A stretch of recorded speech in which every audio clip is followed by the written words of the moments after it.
জামাত ইসলামী কি চায়? জামাত ইসলামী চায় এদেশে আল্লাহর আইন এবং সৎ লোকের শাসন কায়েম করতে। কেন আল্লাহর আইন চায় জামাত? দেখুন, আল্লাহ তাআলা বলেন কোরআনে, আফাগাইরা দীনিল্লাহি ইয়াবগুন ওয়া লাহু আসলামা মান ফিস সামাওয়াতি ওয়াল আরদি তাওআন ওয়া কারহা ওয়া ইলাইহি ইউরজাউন। আল্লাহ তাআলা বলেন যে আসমান জমিনে যা কিছু আছে সকলেই আল্লাহর আইন মেনে চলছে। সূর্য, চন্দ্র, গ্রহ, তারা সকলেই আল্লাহর আইন মেনে চলছে।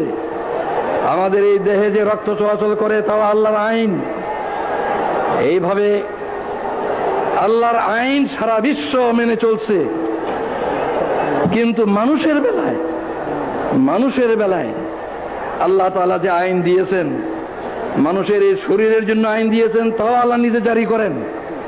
কিন্তু নবীর মাধ্যমে মানুষের সমাজ কিভাবে চলবে, পারিবারিক জীবন থেকে নিয়ে রাষ্ট্রীয় জীবন, অর্থনৈতিক জীবন, সব জীবন কিভাবে চলবে, এর জন্য আল্লাহ তাআলা নবীর মাধ্যমে আইন পাঠিয়েছেন। সূর্যের আইন নবীর মাধ্যমে বাড়ানো হয় নাই। পানির আইন, সমুদ্রের আইন সূর্যের মাধ্যমে, নবীর মাধ্যমে বাড়ানো হয় নাই। আমাদের দেহের রক্ত চলাচলের আইন নবীর মাধ্যমে বাড়ানো হয় নাই। আল্লাহ তাআলা যেসব আইন নবীর মাধ্যমে পাঠান নাই, সে আইন তিনি নিজেই জারি করেন। গাছপালা, নদী, নালা, পাহাড়, পর্বত, কীট পতঙ্গ, পশু পক্ষী সবাই আল্লাহর আইন মেনে চলছে, আল্লাহ কোরআনে দাবি করছেন। মানুষকে আল্লাহ জিজ্ঞেস করেন, হে মানুষ, আমি চন্দ্র সূর্যের উপরে যেমন আমার আইন জবরদস্তি করে চালু করে দিয়েছি, তোমাদের জীবনে আমার আইন নবীর মাধ্যমে যা পাঠিয়েছে আমি জবরদস্তি করে চালু করব না।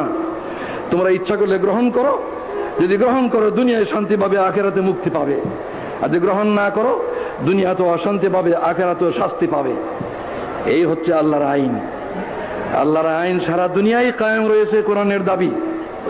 কিন্তু মানুষের সমাজের জন্য নবীর মাধ্যমে যে আল্লাহ আইন পাঠিয়েছেন, সেই আইনকে আল্লাহ তাআলা নিজে জারি করবেন না বলে সিদ্ধান্ত নিয়েছেন। সেই আইন কে জারি করবে? আল্লাহ সেই আইন জারি করার দায়িত্ব দিয়েছেন নবীর উপরে, এবং নবীর উপরে যারা ঈমান আনে তাদের উপরে।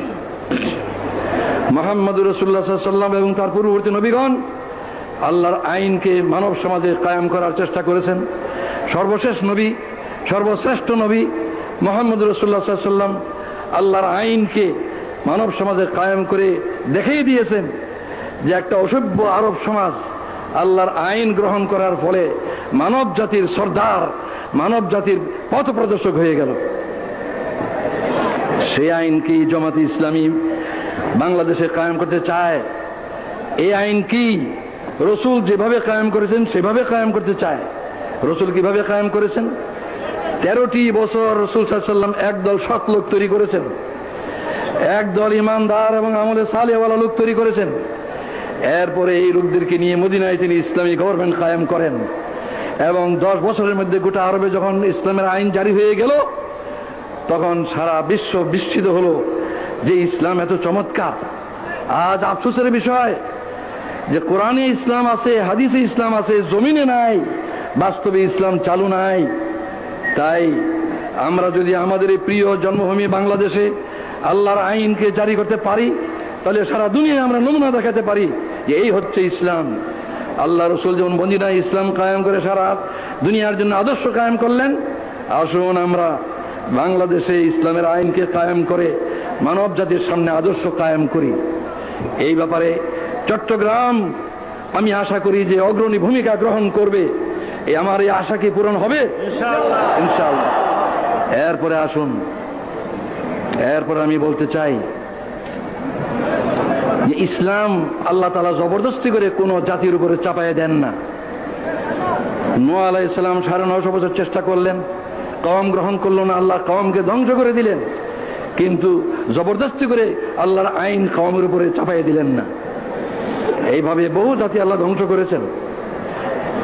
তার মানে হচ্ছে যে দেশে জনগণ ইসলামকে গ্রহণ করে, আল্লাহ সেখানে ইসলাম কায়েম করার জন্য সাহায্য করেন। নবী করিম সাল্লাল্লাহু আলাইহি ওয়াসাল্লাম মক্কায় কাজ শুরু করলেন, কিন্তু মক্কার জনগণ এটা গ্রহণ করলো না, কিন্তু মদিনার জনগণ গ্রহণ করলো। সেই জন্য নবী করিম সাল্লাল্লাহু আলাইহি ওয়াসাল্লামকে আল্লাহ হিজরত করার হুকুম দিলেন এবং মদিনায় গিয়ে তিনি ইসলাম কায়েম করলেন। আলহামদুলিল্লাহ, মক্কার জনগণ ইসলামের পক্ষে ছিল না, বাংলাদেশের জনগণ ইসলামের পক্ষে কিনা বলেন, পক্ষে কিনা? আলহামদুলিল্লাহ। তাই বাংলাদেশের জনগণ ইসলামের পক্ষে, এবং এই দেশে ইসলাম কায়েমের জন্য এখন দরকার সৎ লোক তৈরি করা। এই সৎ লোক তৈরি করার জন্যই জামাতে ইসলামী, ইসলামী ছাত্র শিবির কাজ করছে। এই সৎ লোক তৈরি করার জন্যই এইভাবে চেষ্টা চলছে। আমি আপনাদের সবার কাছে আবেদন জানাই যে ইসলাম সম্বন্ধে আসুন আমরা সবাই জানার চেষ্টা করি, নিজের জীবনকে ইসলাম অনুযায়ী গঠন করার চেষ্টা করি। আমার মতো হাজার হাজার আধুনিক শিক্ষিত লোক এই ইসলামী আন্দোলন এবং জামাতে ইসলামীর মাধ্যমে, ছাত্র শিবিরের মাধ্যমে ইসলামকে জানা এবং ইসলামকে পালন করা, ইসলামের ঈমান পয়দা করা, ইসলামের জ্ঞান শিক্ষা করা, ইসলামের আমল করার জন্য আমরা চেষ্টা করছি। এইভাবে যদি লাখে লাখে লোক এভাবে তৈরি হতে থাকে, নিজেদের জীবনকে ইসলাম নিজে গড়িত হতে থাকে, তাহলে আল্লাহ তাআলার রহমত আমাদের উপরে হবে, আল্লাহর আইন কায়েম হওয়ার উপযুক্ত লোক তৈরি হবে। আমি আশা করি চট্টগ্রাম এই ব্যাপারে অগ্রণী ভূমিকা পালন করবে ইনশাআল্লাহ।